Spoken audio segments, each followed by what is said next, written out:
তো আমি বিয়ে বাড়িতে যাওয়ার জন্য রেডি হয়ে গেলাম। দেখো আমি এই শাড়িটা নিয়েছি আমার ইউনিভার্সিটিতে। আর 5 তারিখে আমার ইউনিভার্সিটি ছিল, কিন্তু আমি ইউনিভার্সিটিটা পড়ি নাই।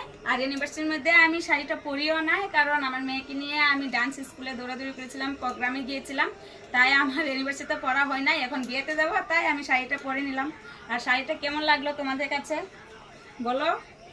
আর আমি গরমে আর কি সাজুগুজু করব, আমি সিম্পলভাবে একটু সাজুগুজু করলাম। অনেক দিন পরে আমি এখন সাজি না। আগে অনেক সাজতাম, রিলস ভিডিও বানাতাম, কিন্তু এখন আমি সাজুগুজু করি না, একদম ভালো লাগে না এখন। আর আজকে একটু সাজুগুজু করলাম সিম্পলভাবে। আর কেমন লাগছে অবশ্যই কমেন্টে জানিও। আর আমি আর একটা জিনিস তোমাদের কাছে শেয়ার করব।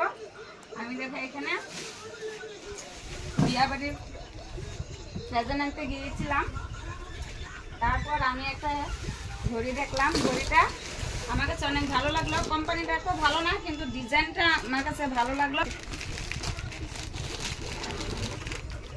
এই যে ঘড়িটা তোমাদের কাছে কেমন লাগলো?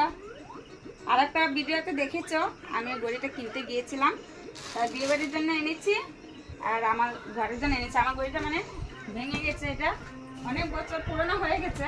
এই যে তার মানে ফেলতে ভালো লাগছে না, আমি ব্যাটারিটা খুলে পাল্টিয়ে রাখি। দেখো ভেঙে গেছে, অনেক অনেক বছর হয়ে গেছে। আর এটা আমি এখানে লাগাবো, কিন্তু ভালো লাগবে কিনা আমি জানি না।